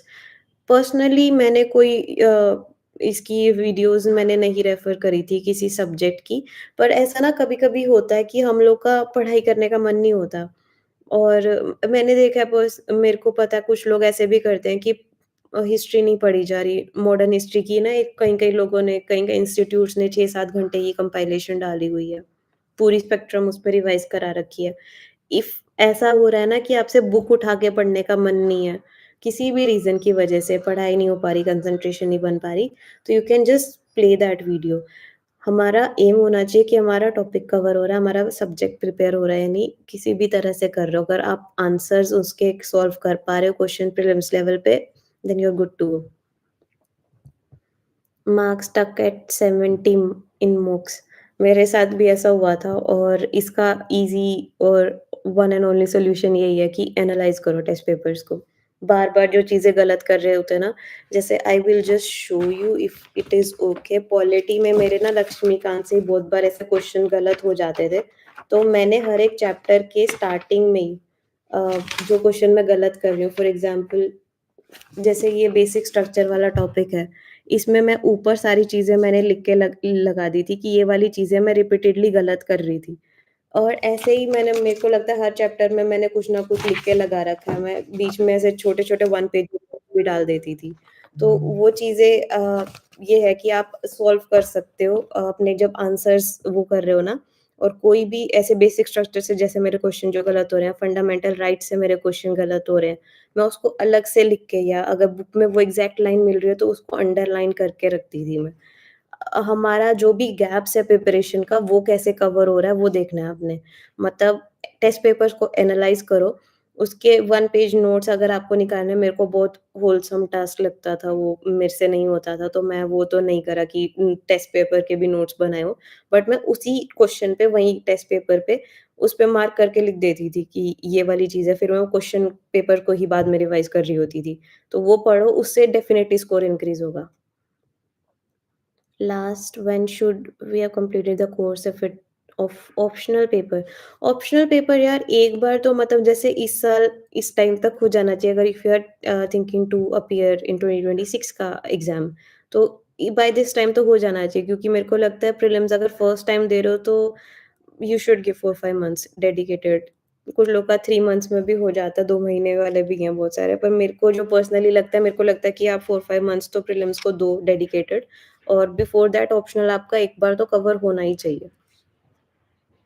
Answer writing यार मैंने 1 साल पहले ही स्टार्ट कर रखी थी। तो जैसे मेरे को तो टाइम हो गया था प्रिपरेशन करते हुए, तो over the period of years जितने भी मुझे लगे तैयारी में, मैंने वो आंसर राइटिंग कर रही थी मैं। पर वो भी ये था, टेस्ट पेपर्स की नहीं करती थी मैं आंसर राइटिंग, मैं सिर्फ़ प्रीवियस ईयर एनालाइज़ करती थी। प्रीवियस ईयर को ही मैंने आंसर्स लिखे हैं, उसको छोड़ के नहीं लिखे हैं। तो बट अगर ऐसा नहीं है कि मतलब अभी तक बिल्कुल भी कुछ नहीं करा तो मेंस में नहीं बैठना चाहिए। If you clear prelims hopefully you will, तो डेफिनिटली उसके बाद भी आंसर राइटिंग कर सकते हो आप। Examiner mindset for prelims, examiner mindset से मतलब यूपीएससी की ना क्वेश्चंस की एक लैंग्वेज होती है। जब प्रीवियस ईयर एनालाइज़ कर रहे होगे ना, उस चीज़ को उस टाइम पे समझने की ट्राई करना। जैसे प्रीवियस ईयर क्वेश्चंस में I will tell you one thing, कि वो तो सबको ही पता है कि ऐसे ऑल सम वाले क्वेश्चंस, सम वाले ठीक हो जाते हैं, ऑल वाले या एक्सट्रीम स्टेटमेंट्स वाले, मिनिस्ट्रीज़ वाले वो गलत हो जाते हैं। वो सब ट्रिक सब यूज़ कर रहे होते हैं अब आजकल। तो मेबी वो वाली नेक्स्ट पेपर में यूज़ हो या ना हो, पता नहीं। बट कभी-कभी ना एग्ज़ामिनर जब कोई एक स्टेटमेंट को गलत बनाने की कोशिश करता है, तो उसमें कुछ ना कुछ वो एडिशनल फैक्ट्स डालता है। सिर्फ़ एक फैक्ट नहीं होगा, फिर उसमें एक से ज़्यादा फैक्ट्स होंगे। तो तुम सोच के देखो, अगर मेरे को एक क्वेश्चन गलत बनाना हो, तो मैं उसमें एक से ज़्यादा फैक्ट किसी ना किसी पे तो मैं वो कर दूँगी। तो मैं किसी को भी गलत कर सकती हूँ। और कई बार उसी स्टेटमेंट को अगर एक फर्स्ट स्टेटमेंट है, उसमें 2 चीज़ें मेंशन करी हुई हैं, कि फर्स्ट लाइन मेंशन करी है और उसके बाद लिखा है also this is also the case, या कनेक्टिंग्स हाउएवर करके या एंड करके, वो ऐसे करके कोई कनेक्टिंग स्टेटमेंट बना रखी है। तो मतलब वो ऐसे लग रहा है कि एफर्ट लगा रखा है एक स्टेटमेंट को गलत करने के लिए, कि कुछ ना कुछ या तो first half of the statement में गलत है, नहीं तो second half of the statement में गलत है। वो थोड़ा-सा आप उस पे ध्यान दे सकते हो। मेरे को लगा, मैंने जो एनालाइज़ करा, कि उस टाइप की स्टेटमेंट्स गलत ही रहती हैं मोस्टली, कि कनेक्टिंग कुछ डाल के ऑल्सो, ऑल्दो या कुछ भी ऐसे हाउएवर वगैरह डाल के, व्हेयर एज़ डाल के, उसके आगे डाल के स्टेटमेंट कुछ एक गलत ऐड कर देते हैं, जिससे स्टेटमेंट इनकरेक्ट हो जाती है। तो उस लेवल पे प्रीवियस ईयर एनालाइज़ करोगे ना, जब उनकी लैंग्वेज को अंडरस्टैंड करने की ट्राई करोगे, तो यू विल सी कि क्या-क्या और ट्रिक्स यूज़ करते हैं examiner. Which coaching should I join for GS foundation course for strong basics? As I told you कि कोई भी कर सकते हो। बेसिक आपकी सेल्फ स्टडी है, कोचिंग वाले आपको सिर्फ़ एक गाइडेंस देते हैं। आपको बताते हैं कि आपको किस लाइन्स पे प्रिपेयर करना है। सोर्सेज़ बाकी सब लोग वही फ़ॉलो कर रहे होते हैं, आपको भी वही सोर्सेज़ फ़ॉलो करनी है, जो मतलब रहती हैं बेसिक सोर्सेज़, एनसीईआरटीज़ हैं, लक्ष्मीकांत है, स्पेक्ट्रम है, वही सब सब फ़ॉलो कर रहे हैं। उन्हीं को पढ़ के एग्ज़ाम निकलेगा। किसी भी कोचिंग पे एंटायरली डिपेंड नहीं करना है, सेल्फ स्टडी पे डिपेंड करो। अम Which coach? Okay, this we have done. Share your means notes. Actually, I was also telling you कि this साल मैं, क्योंकि I was preparing while I was training, तो मेरे खुद, और क्योंकि मेरा फर्स्ट मेंस था, तो मेरे खुद के नोट्स मैंने बहुत सारे नहीं बनाए हैं, but I was entirely depending on notes of two of my very good friends who cleared last year. उनके टेलीग्राम पे चैनल है, you can go through that. All India rank 53 2024 Shivani Panchal, and all India rank 61 Aastha Singh, 2024 के toppers हैं ये दोनों। इनके Telegram पे channel है, इन्होंने हर एक टॉपिक पे नोट्स सब्जेक्ट वाइज़ डाला हुआ है, तो please go through them, and बहुत होलिस्टिक और बहुत अच्छे नोट्स हैं। I am sure you will get a lot of help from them. Current affairs कैसे प्रिपेयर करना है? एक तो ये है कि मतलब अगर आप आपके अभी अटेम्प्ट में टाइम है, तो अगर मतलब you are planning to give next year, newspaper daily जैसे फ़ॉलो करो। न्यूज़पेपर का तो अल्टरनेट नहीं होता, न्यूज़पेपर आपको हर स्टेज में हेल्प करता है, प्रीलिम्स, मेंस, इंटरव्यू। तो न्यूज़पेपर पढ़ने की आदत डालो, that will help you a lot. उसको छोड़ के अगर मंथली कंपाइलेशन आपको सूट कर रही है कि आप वो फ़ॉलो कर पा रहे हो, तो वो पढ़ लो किसी भी कोचिंग की, नहीं तो अगर मंथली करने का टाइम नहीं है कि आप बीटेक या मतलब ग्रेजुएशन कर रहे हो साथ में, उसके साथ आप प्रिपेयर कर रहे हो, मंथली कंपाइलेशन नहीं कर पा रहे हो, तो उसको छोड़ के आप ईयर एंड में एक वो कंपाइलेशन आती है सब्जेक्ट वाइज़। एक एक बुक पॉलिटी की आ गई, एक आईआर की आ गई, अब वो पढ़ लेना और जो भी पढ़ो make sure that you revise it also, क्योंकि जब तक रिवाइज़ नहीं करोगे वो करंट अफ़ेयर का बैठता नहीं है दिमाग में, उसको रिवाइज़ करो, उसमें मार्क करके रखो कि ये इम्पोर्टेंट चीज़ें हैं, मेबी इस लाइन्स पे क्वेश्चंस यूपीएससी फ्रेम करता है तो ये चीज़ आ सकती है। तो that is how you will complete current affairs. Last year coaching prelim test series useful for attempt. Uh, prelims की अगर टेस्ट सीरीज़ आपको लगानी है, तो आई वुड सजेस्ट कि pick full length test of different coachings. तो मतलब उससे आपका ना एक होलिस्टिक कवरेज हो जाएगा थोड़ा लेंथ एंड ब्रेडथ में कि आपने सारे इम्पोर्टेंट टॉपिक्स कवर कर लिए हैं, जितने भी कोचिंग्स के हिसाब से भी इम्पोर्टेंट बन रहे थे। Full length test series pick करना, अ, 4-5 इंस्टीट्यूट्स की और उनको अच्छे से लगा लो। आपकी इस टाइम पे अगर आप sitting for prelims this year तो that will help you cover all the important topics जो भी इस साल में होंगे। एक कोचिंग का नहीं, I would suggest go for random different coaching institute test series उनकी फुल लेंथ लगाना। Is it okay to watch the Hindu lecture video? If you are not able to read newspaper daily, अगर daily नहीं पढ़ पा रहे हो तो you can refer to videos. मेरे साथ भी ऐसे कभी-कभी हुआ है पिछले साल की प्रिपरेशंस में कि न्यूज़पेपर नहीं पढ़ पा रही हूँ तो आई मेड श्योर कि ईदर वे कवर हो रहे हैं वो। बहुत इंस्टीट्यूट डेली एनालिसिस डालते हैं न्यूज़पेपर का, उनसे करंट भी वो स्टैटिक भी कवर कर लेते हैं। तो हाँ, you can go through that. If everyone uses same sources and write the answers, then how is selected candidates different from non-selected candidate? What should be the strategy? Um, strategy यही है कि even though आप sources सब same follow कर रहे हैं, पर आपके आंसर्स में डिफरेंस रिफ्लेक्ट हो सकता है। सबका राइटिंग स्टाइल सेम नहीं होता। वो आपके आंसर्स अलग रहेंगे ही। मतलब ये चीज़ आप कैसे सर्टेन कर सकते हो ना कि जो आपको चीज़ याद आई है किसी क्वेश्चन को देख के, दूसरे को भी वही एग्ज़ैक्टली याद आई हो। तो आंसर में डेप्थ लाने के लिए वही है, आपके शॉर्ट नोट्स आपके खुद के होते हैं पर्सनल, उसमें आप रैंडम जगह से चीज़ें ऐड ऑन कर रहे होते हो पॉइंटर्स, जिससे ही आंसर में डेप्थ आती है, उससे ही मार्क्स आते हैं और this is the tried and tested strategy. Short notes को अपने प्रीवियस ईयर से, टॉपर आंसर कॉपी से और टेस्ट पेपर के मॉडल आंसर से होलिस्टिक बनाओ और उनको रिवाइज़ करो। It will sail you through. Scattered focus from scattered preparation due to distraction. Scattered preparation नहीं करनी है, मैं वही बोल रही हूँ कि सोर्सेज़ हमारी लिमिटेड रखनी है।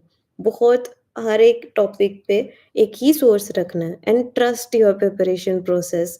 उसका अगर रिज़ल्ट नहीं मिल रहा है then we can work on it, but जो भी एक सोर्स पकड़ी है ना उसको मल्टीपल टाइम्स रिवाइज़ करोगे तो ही आपका मैक्सिमम रिज़ल्ट आएगा। उसके बिना थोड़ा-सा डिफ़िकल्ट हो जाता है कि अगर एक एक टॉपिक पे आपने 4-5 चीज़ें पढ़ ली हैं, वो रिटेंशन नहीं रहती है उसमें। हमारा फ़ोकस क्या है, हमको मार्क्स लाने हैं, मार्क्स रिवीजन से आते हैं। रिवीजन तभी कर पाओगे क्योंकि लिमिटेड टाइम है, इतनी सारी चीज़ें कवर करनी है। लिमिटेड टाइम है, आप जितना कम सोर्सेज़ रखोगे तभी तो रिवाइज़ कर पाओगे और रिवीजन से ही मार्क्स आएँगे। That is why I am telling you again and again कि keep your sources minimum. I have bought 2 books for state PCS and 1 for UPSC. If you were in my place, how would you cover everything in next 4 months? Um, I don't know what books did you purchase, पर हम लोग का जैसे state PCS, जैसे मैंने भी Haryana civil services का exam दिया था और मेरी सोर्सेज़ एग्ज़ैक्ट यूपीएससी वाली थी। तो जैसे जो सोर्सेज़ यूपीएससी में यूज़ करी है ना, मेरे को लगता है वो पीसीएस तो कवर करा ही देता है। तो अगर ऐसा है कि आपके पास कोई डिफरेंट सोर्सेज़ हैं, तो I would suggest go for UPSC वाली सोर्सेज़ बिकॉज़ वो थोड़ी होलिस्टिक भी हो जाती हैं। सारे टॉपिक्स कवर हो रहे हैं उसमें, स्टेट पीसीएस का भी आई एम श्योर कवर करा देगा वो। Prelims exam, UPPCS and UPSC and CSAT. Okay, UPPCS का आई हैव नेवर गिवन, तो मैं एग्ज़ैक्टली उसका नहीं बता सकती हूँ। एचसीएसएस का कर रखा है मैंने, तो मैं थोड़ा वो बता सकती हूँ कि एंटायरली यूपीएससी वाली प्रिपरेशन ही हेल्प कर देती है। And I have known people जो यूपीएससी देते हैं, यूपीपीसीएस का भी क्लियर करते हैं। आई एम श्योर उनकी भी स्ट्रैटेजी इसी लाइन्स पे रहती है। मोस्ट थोड़ा बहुत डिफरेंस होता है, जैसे हरियाणा में हरियाणा के पर्टिकुलर प्रीलिम्स लेवल पे क्वेश्चंस पूछ लेते थे। तो उसके लिए मैं इतना एफर्ट नहीं करती थी, क्योंकि मेरा एम हमेशा से यूपीएससी क्लियर करना रहा है। तो उसके विदिन अगर स्टेट पीसीएस हो गया था, तो हो गया था। तो वो चीज़ थी कि वो स्ट्रैटेजी हेल्प कर रही थी थोड़ी-सी। अपार्ट फ्रॉम दैट ये कि प्रीवियस ईयर जो भी एग्ज़ाम के लिए बैठ रहे हो आप, उसके तो देख ही लो। स्टेट पीसीएस के बैठ रहे हो तो स्टेट पीसीएस के देख लो, आपको पता लग जाएगा कि यूपीएससी की तैयारी के बियॉन्ड आपको और क्या पढ़ना ज़रूरी है स्टेट पीसीएस के लिए। That is what is needed. बाकी Right. One to start answer writing during coverage of GS or after completion of the subject. Topic wise करके देख सकते हो। टॉपिक अगर फॉर एग्ज़ाम्पल आपने पंचायती राज इंस्टीट्यूशन का पढ़ लिया है, फंडामेंटल राइट्स का, जैसे आर्टिकल 21 पे ही क्वेश्चन आ जाता है। अगर वो पढ़ लिया तो try writing an answer on that. और या फिर ये देख लो कि कौन-कौन से क्वेश्चन्स आए हुए हैं उस पे, ताकि आपका थोड़ा-सा पढ़ाई है उस तरह से एंकर्ड रहे। तो यू कैन, मेरे ख्याल से तो आप टॉपिक वाइज़ ट्राई कर सकते हो। बाकी अगर if you are waiting GS के कंप्लीशन के लिए, तो आई एम टेलिंग यू वो थोड़ा-सा टाइम लेता है, उसके बाद आप आंसर राइटिंग स्टार्ट करोगे। थोड़ा-सा ऐसे है कि पहले से कर लो, क्योंकि अभी तो कुछ वो नहीं जाएगा ना, it will only help you. आप अभी से कर लोगे तो वो मेंस लेवल पे आपको हेल्प ही करेगा कि हाँ, मैंने फंडामेंटल राइट्स जब पढ़ा था, मैंने उस पे आंसर देखे थे। तो वो चीज़ हेल्पफुल ही रहेगी आपको। आई वुड से टॉपिक वाइज़ करके देख सकते हो। अभी कोई मार्क्स नहीं दे रहा, कोई एनालाइज़ नहीं करेगा, कोई कुछ नहीं कहेगा, गंदा आंसर भी लिखोगे, हेल्प ही होगी, तो वो कर लेना। अवॉइड डिस्ट्रैक्शन फ्रॉम मोबाइल, भाई फ़ोन स्विच ऑफ करके साइड रखो। मैंने एक फॉरेस्ट ऐप होती है, वो यूज़ करी थी, एंड्रॉयड में है शायद, आईफ़ोन में नहीं मिलेगी। तो वो यूज़ करी थी फॉरेस्ट ऐप, ऐसी कुछ भी चीज़ें। इंस्टाग्राम मेरा बंद रहा है हमेशा, जब भी मैं प्रिपेयर कर रही थी, वो तो अब एक्टिव हुई हूँ मैं। सोशल मीडिया से दूर रहो। 1 साल की मेहनत है, एक बार कर लो अच्छे से, फिर उसके बाद यूज़ कर लेना फ़ोन। बुक रिवीजन के लिए Lucent book for history, geography, environment, political science, basic economic. Um, you can refer to Lucent. मैंने पर्सनली यूपीएससी के लिए लूसेंट नहीं रेफर करी है, तो आई डोंट नो। एचसीएस में करी थी मैंने, वहाँ पे हेल्पफुल लगी थी मुझे हिस्ट्री के पोर्शन में और साइंस एंड टेक के पोर्शन में। यूपीएससी के लिए मैंने नहीं रेफर करी, तो आई एम सॉरी, उसमें मैं शायद नहीं हेल्प कर पाऊँगी आपको। पर रिवीजन के लिए may be you can go for it. उसको छोड़ के मैं तो यही बोलूँगी, जो आप जिन सोर्सेज़ को पढ़ रहे हो ऑलरेडी, जो आपकी बुक्स हैं, उसी को अगर रिवाइज़ कर लो तो that will be much better. General mindset to write answer in means exactly general theme you had opted to apply in maximum answers. एक तो जनरल माइंडसेट ये रहा था कि ओवरराइट नहीं करना है, क्योंकि मैं जब वर्ड लिमिट एक्सीड कर रही थी, मेरे पेपर्स पूरे नहीं हो रहे थे। तो वही था कि मतलब 10 मार्कर वाले क्वेश्चन कितने टाइम में खत्म हो जाने चाहिए, 1 आवर 10 मिनट्स या 15 मिनट्स मैक्स में। 10 मार्कर वाले क्वेश्चन सारे खत्म करने हैं। तो एक तो वो था कि वर्ड लिमिट से एडहेयर करके रखना है। दूसरा ये होता था कि मतलब मेरे ऐसे भी होता था कि एक-एक लाइन में ही मैं बहुत सारे वर्ड्स लिख रही होती थी। तो मैंने उस पे भी वर्क किया कि एक लाइन में 5-6 वर्ड्स ही जा रहे हैं, उससे ऊपर नहीं जा रहे। स्ट्रक्चर पे वही फ़ोकस करा था कि इंट्रो अच्छी होनी चाहिए। बहुत बार ऐसा होता है कंक्लूजन नहीं अच्छा बन पाता है, कोई बात नहीं, पर इंट्रो तो अच्छी होनी ही होनी चाहिए। बॉडी में demand of the question meet कर रहे हो, सब हेडिंग्स डाल रहे हो, कहीं फ्लो चार्ट डाल सकते हो तो वो चीज़ डाल रहे हो। उससे क्या होता है ना, आंसर जो पेज है जल्दी भर जाता है, फ्लो चार्ट्स डाल दी, सब हेडिंग्स डाल दी, तो पेज जितना जल्दी भर पाए, थोड़ा-सा वो माइंडसेट भी रखा था मैंने। हाउ टू असेस कि इस बार मेरिट हाई जाएगी या low? Number of questions to be attempted during the exam. Okay, ये वाली चीज़ एक है कि मतलब जैसे प्रीलिम्स में मैंने भी ट्राई करके देखा, जब मैं 90 प्लस क्वेश्चंस अटेम्प्ट करती थी ना, तो मेरा स्कोर लो जाता था। नेगेटिव में बहुत कट हो जाते थे। बट मेरे लिए सेफ लिमिट हमेशा से 85 के अराउंड क्वेश्चंस रही है। That is the safe limit जिसमें मेरे मैक्सिमम स्कोर आए हैं। तो ये टेस्ट पेपर्स करके पता चला था मुझे कि मेरे को किस लिमिट के विदिन रहना है, कितनी उसमें क्वेश्चंस अटेम्प्ट करने हैं। और ये थोड़ा-सा आइडिया लग जाता है पेपर करते हुए ना कि ईज़ी है पेपर या नहीं। ऐसा नहीं है आते हुए क्वेश्चंस भी छोड़ने हैं, पर मोस्टली इतना ही हो पाता है कि 80-85 के बाद आपको लगता है कि हाँ, इसके बाद गेस वर्क मैक्सिमम हो रहा है। तो अगर ऐसे क्वेश्चंस हैं, जिसमें से चारों के चारों ऑप्शंस का तो नहीं आइडिया बिल्कुल, उनको तो डायरेक्टली छोड़ देना। उसको छोड़ के आपके पास अगर ऐसे कुछ क्वेश्चंस हैं ना, जिसमें 2 ऑप्शन में कन्फ्यूजन है, अगर लग रहा है 80 टू 85 रीच हो गए हैं, अपने टेस्ट पेपर्स के मार्क्स से एनालाइज़ कर पाते हो कि 80-85 में मेरे मैक्सिमम स्कोर आ रहे हैं। Then I would say stop there मतलब ज़रूरी नहीं है 100 के 100 क्वेश्चंस अटेम्प्ट करने हैं। नेगेटिव से ही लोग बहुत ज़्यादा लिस्ट से बाहर हो जाते हैं। तो अगर ऐसा है कि 80-85 पे ठीक बैठ रहे हैं क्वेश्चंस, टेस्ट पेपर्स एनालाइज़ करो मतलब वो दोगे ना तो उसमें समझ आएगी कि कितने क्वेश्चंस अटेम्प्ट करके कितने स्कोर आते हैं आपके। That will help you. Lucent only for UPPCS State Civil Services. I think it is a good book, but I would still say कोई UPPCS के एग्जाम के लिए बैठा है तो please you can contact that person. I might not be the right person for that. How did you prepare your mains content? Mains के लिए I've told you I've referred to rank 61, rank 53 of 2024. आप उनके notes उनके Telegram channel पे हैं। Entirely वही preparation का source रहा है। मेरे मेंस के नोट्स बिल्कुल वही हैं। इसीलिए मैंने कोई सेपरेट चैनल भी नहीं बनाया क्योंकि उन लोग ने अपने चैनल पे डाला हुआ है नोट्स सारे तो you can go through them there notes. For body in means is the mnemonics mnemonic यार निमोनिक्स तो मेरे को और कन्फ्यूज़ कर देते थे। मेरे को यही नहीं याद रहता था निमोनिक्स किस चीज़ के निमोनिक्स हैं। क्योंकि इतना तैयारी कर रहे होते हो तो मतलब ठीक है, कभी-कभी यूज़ कर सकते हो कुछ-कुछ टॉपिक्स में, पर हर जगह मुझे हेल्पफुल नहीं लगे वो तो आई वुड से कि मेन्स में तो थोड़ा जा सकते हो डाइवर्स मतलब निमोनिक्स नहीं भी याद आ रहे तो कोई बात नहीं, हर चीज़ के निमोनिक्स बनाने की ज़रूरत नहीं है। Himanshu I scored 67 in prelims okay ठीक है अगर 100 प्लस स्कोर आपको है कि मतलब 100 से बिलो रह रहा है प्रीलिम्स में, मेरा भी ऐसे ही रहता था। I will tell you exactly जो मेरे लिए वर्क करा है। स्टैटिक पे बेसिक जो पार्ट है हमारा, स्टैटिक पोर्शन उसको जितना स्ट्रॉन्ग कर सकते हो उतना स्ट्रॉन्ग करो।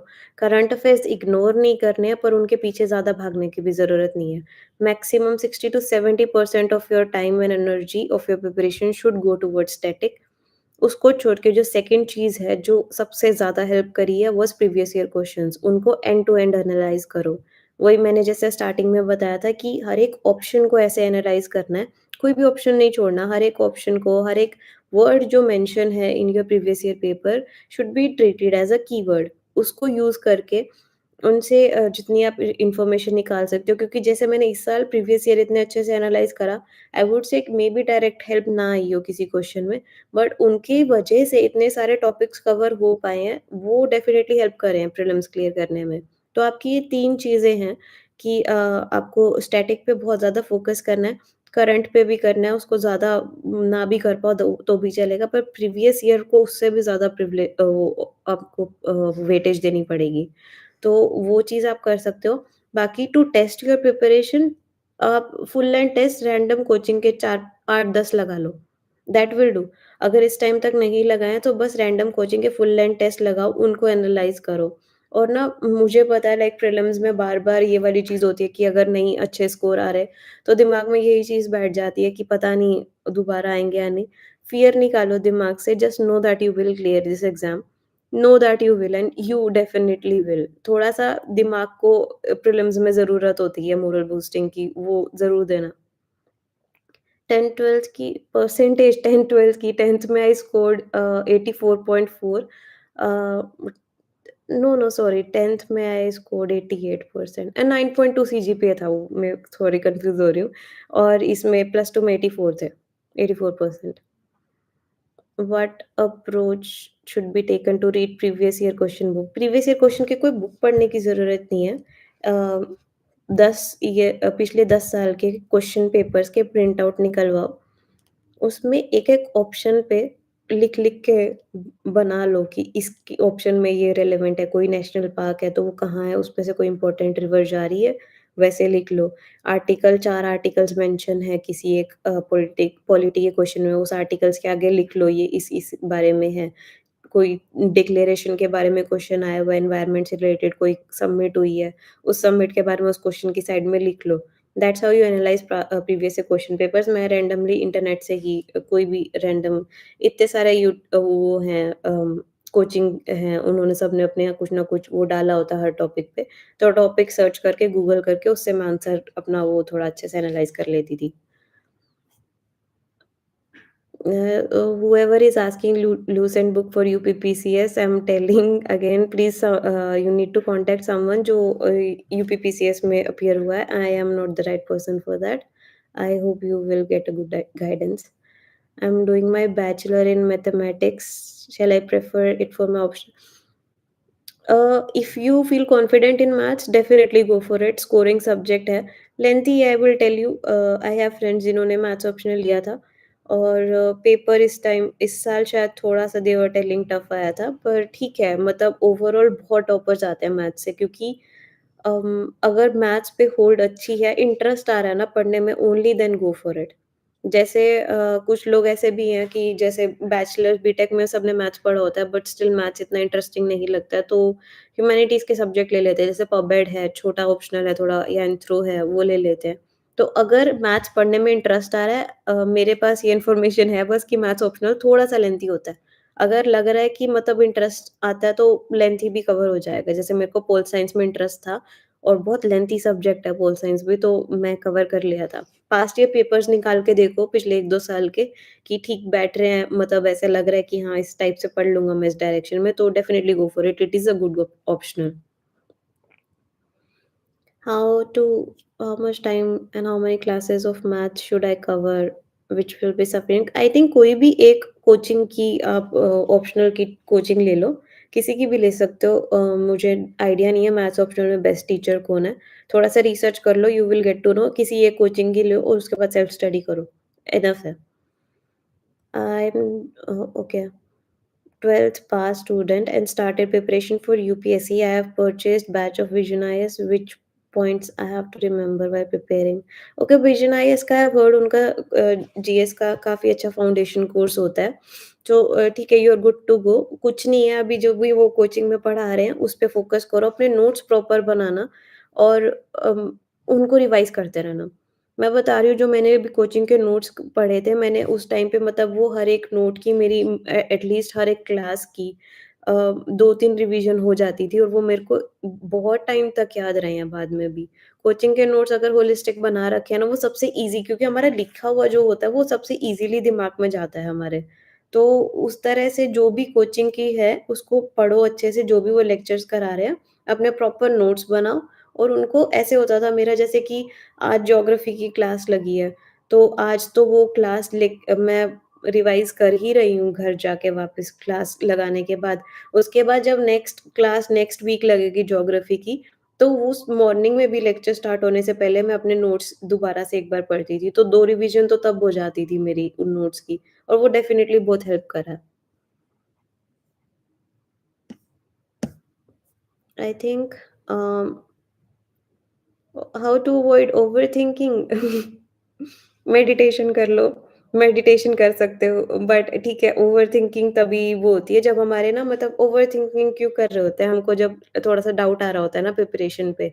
ये चीज़ें टेस्ट तभी होती है जब हम छोटे-छोटे हमारे वो होते हैं टारगेट्स, उनको अचीव कर लेते हैं। फॉर एग्ज़ाम्पल, मैंने आज रखा है कि मैं आज मॉडर्न हिस्ट्री का इतना सेक्शन कवर करूँगी, उतना सेक्शन कवर करो और कभी-कभी ऐसे होता है सैचुरेट हो जाता है माइंड, दिमाग में चीज़ें जानी बंद हो जाती हैं, ब्रेक लो। ब्रेक लेना बहुत ज़रूरी है। मैं बता रही हूँ, मैंने प्रिपरेशन में अपनी 1-2 ऐसे भी हुआ है कि 1-1 हफ्ता मैं ब्रेक पे चली गई हूँ, मैं बुक्स ही नहीं उठाई और मैं टेबल भी बिल्कुल क्लीन कर दी, मुझे बुक्स देखनी भी नहीं है, क्योंकि दिमाग में चीज़ें जानी बंद कर गई, सैचुरेट हो जाता है माइंड। तो अगर ऐसा हो रहा है, ब्रेक लो और माइक्रो टारगेट्स बना के रखो। जैसे-जैसे वो अचीव होते जाएँगे ना, तो तुमको थोड़ा-सा वो लगेगा कि ठीक है, राइट डायरेक्शन में जा रही है प्रिपरेशन। नोट्स मेंस के लिए कैसे बनाने हैं? इंट्रो, बॉडी, कंक्लूजन फॉर्मेट में बनाना। एक तो सबसे पहले जो भी नोट्स बनाओगे, डिज़ास्टर मैनेजमेंट का जैसे ले लेते हैं, फ्लड्स के बारे में है, तो फ्लड्स का इंट्रो में आप क्या डाल सकते हो, किसी कमेटी की रिकमेंडेशन आई है रिसेंट में, वो डालो। कोई बहुत अच्छा एग्ज़ाम्पल है, किसी स्टेट ने बहुत अच्छा काम करा है, इसको हैंडल करने के लिए वो चीज़ डालो।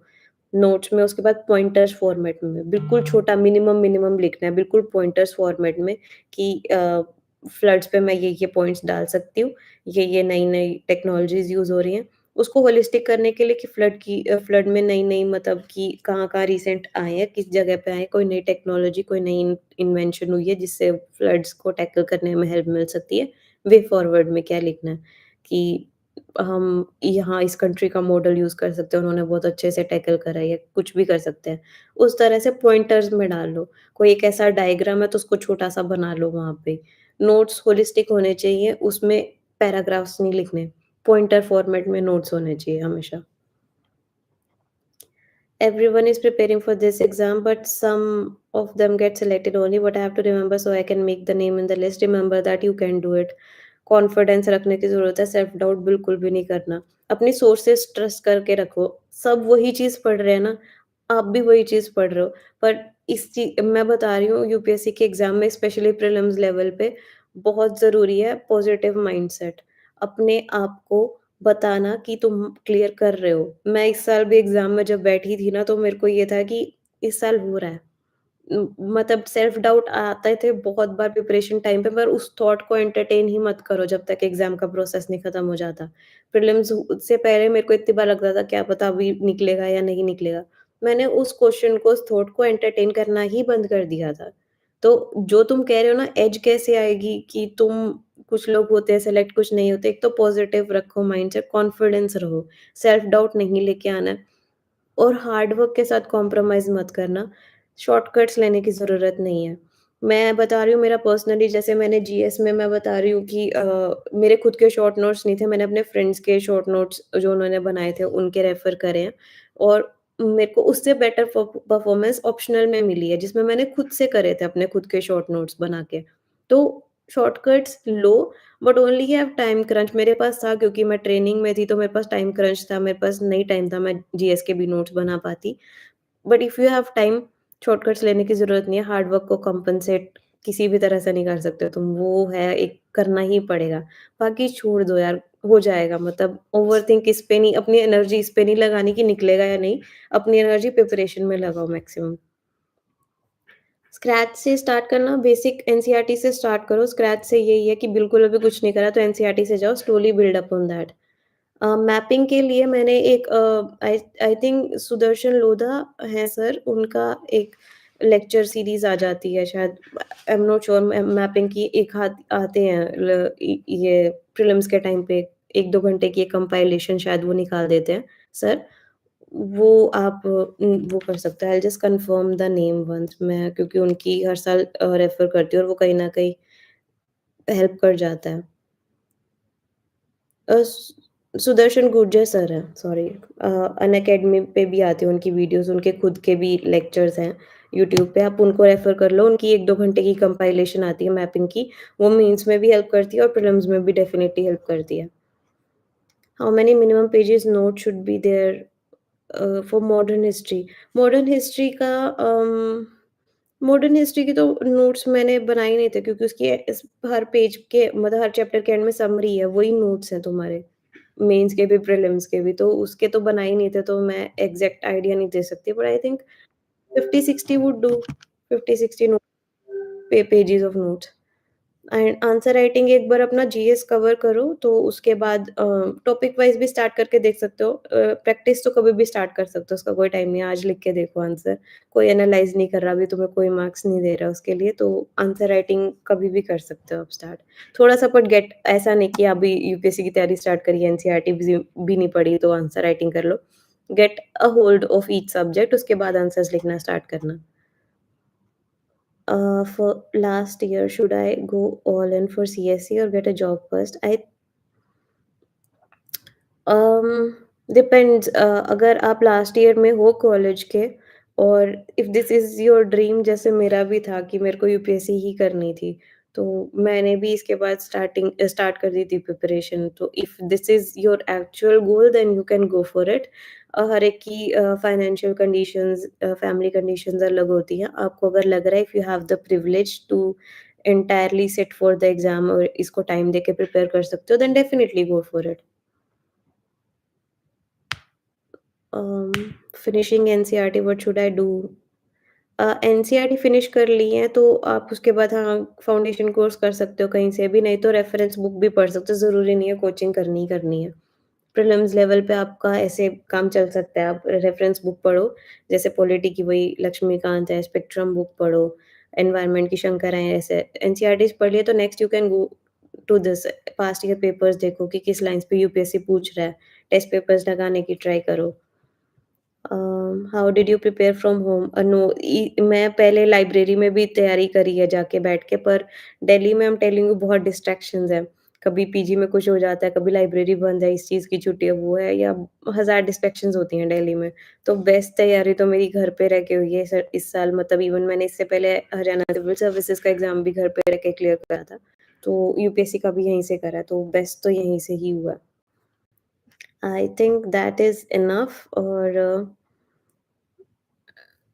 कुछ भी आप लोग को डाउट हो तो you can reach out on me, you can connect with me. बाकी I hope I wish all the best to all of you, hope you have a good journey ahead. For CSAT, okay, last we will take one other doubt. CSAT में ऐसा है कि C SAT की बात नहीं हुई थी तो आई थिंक ये कर लेते हैं।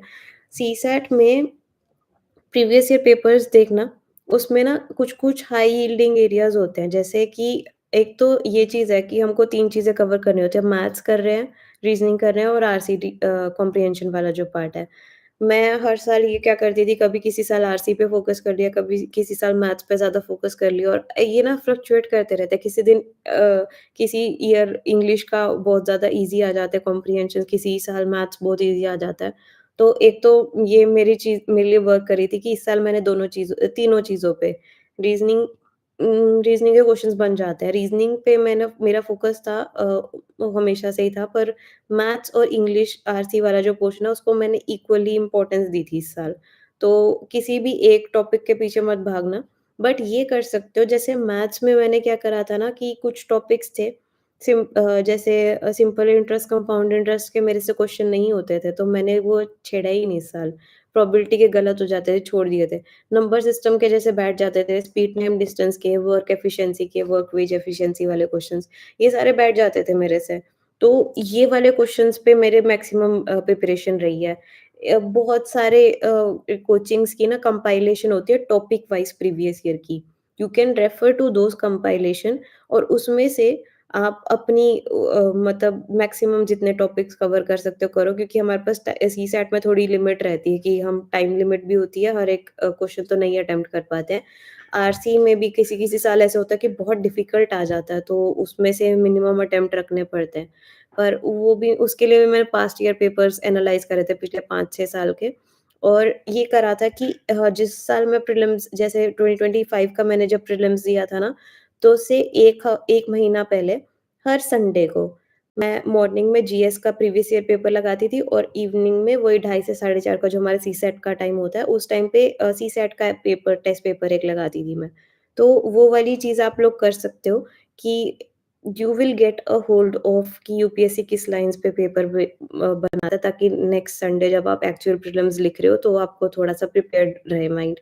टेस्ट पेपर मैंने 1-2 लगाए थे सीसैट के, क्योंकि उसका सिर्फ़ इतना पर्पज़ था कि मेरे सामने कोई एक नया पेपर आ रहा है जो कि यूपीएससी में आएगा ही, तो उसको मैं कैसे हैंडल कर रही हूँ। ऐसे questions, number of attempted questions उतने बैठ रहे हैं जितने मैंने टारगेट रखा है, which used to be target 50 होता था मेरा कि 50 क्वेश्चन्स तो अटेम्प्ट करने ही है, पर 45 प्लस ईदर वे करने होते थे। This year I attempted 48 questions, तो वो भी देख लेना। हर एक टॉपिक में, मैथ्स में हर एक टॉपिक के पीछे भागने की ज़रूरत नहीं है। अपना मैक्सिमम जिस टॉपिक्स पे क्वेश्चन आ रहे हैं, वो करके देखना। अगर ऐसे है कि जैसे मेरा प्रोबेबिलिटी में क्वेश्चन गलत बैठ रहा होता था हमेशा, तो मैं नहीं टच करती थी उसको फिर। तो उस तरह से आप थोड़ा-सा एनालाइज़ कर लेना। आई think that is enough for today. कुछ भी बाकी आप हेल्प हो, आपको चाहिए हो, तो please reach out to me. Feel free to reach out to me any time. I will be more than happy to help in either case I can. कहीं भी मैं असिस्ट कर सकती हूँ, तो प्लीज़ लेट मी नो। बाकी I thank UPSC time also for giving me this platform to share my time and strategy with you. Thank you so much.